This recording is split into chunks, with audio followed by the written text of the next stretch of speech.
मुझे याद आ गई बात ख्वाजा खाजगान हज़रत ख्वाजा खान मोहम्मद साहब रहमतुल्लाह अलैह बहुत वक्त के बहुत बड़े कुतुब गुजरे और मुझे अल्हम्दुलिल्लाह उनकी सोबतें उठाने का बड़ा मौका मिला। अच्छा, वो आलमी मजलिस तहफ़्फ़ुज़ ख़त्म नबूवत के अमीर रहे और आलमी मजलिस ख़त्म नबूवत तहफ़्फ़ुज़ ख़त्म नबूवत को ये एजाज़ हासिल है कि हर ज़माने में उनका अमीर जो है एक कुतुब रहा है। अल्लाह, वो भी अपने ज़माने के कुतुब थे गोया, ये उनकी शान। और दारुल देवबंद के फाजिल थे हज़रत ख्वाजा खान मोहम्मद साहब रहमतुल्लाह अलैह। और मेरे जो वालिद स्मृति मेरे पीर मुर्शद शहीद इस्लाम हज़रत मौलाना मोहम्मद यूसुफ लुधियानवी शहीद रहमतुल्लाह अलैह के साथ बड़ी मोहब्बत और प्यार था उनका। तो वो बिनौरी टाउन में आए, उस वक्त हम तलबा थे, तो बिनौरी टाउन में आए तो वो एक दालान बना हुआ है बागीचा, वहाँ वो उनका तख्त लगा दिया, हज़रत बैठ गए। अब सब तलबा इर्द गिर्द बैठ गए। अब तलबा को तो सुनने सुनाने की आदत, तलबा उनकी तरफ मुंह करके हम बैठे हैं कि हज़रत शायद अब दौरे हदीस के तलबा थे, हमने कहा अब हज़रत को बयान फरमाएंगे।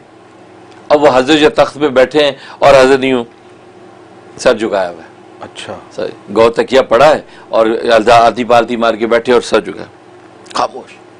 अब हम यूं देख रहे थे कि अब बयान शुरू करेंगे, अब शुरू करेंगे, क्योंकि बहुत से औलिया कामिल आते हैं, स्टेज पे आते हैं, कुछ देर मुराकिब रहते हैं, अल्लाह की नुसरत मदद मांगते हैं, उसके बाद खुतबा पढ़ के बयान करते हैं। अब हज़रत तो खामोश, काफ़ी देर होगी, अब सब एक दूसरे को देखने लगे कि यार खैरियत है।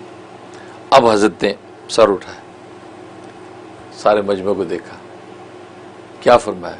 फरमाया कि जो हमारे सकूत से नफ़ा नहीं उठा सकता वो हमारे कलाम से भी नफ़ा नहीं उठा सकता। अल्लाह अकबर। ये फरमाया कि मगरिब की अजान तक हज़रत बिल्कुल खामोश बैठे रहे और उसके बाद की जो हमारी कैफियत थी कल्ब की, आप यकीन करें कि हम धाड़े मार मार के रो रहे थे। ऐसा ऐसा तसरुफ हमारे कल्ब पे, और जनाब हमारा ऐसा दिल दहला, आंखों से आंसू जारी हैं, रो रहे, धाड़े मार चीखे मार के तलबा रोने लगे और हज़रत खामोश रहे।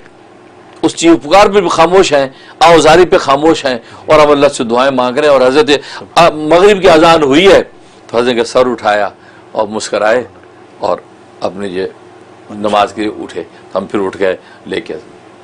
ये बात है।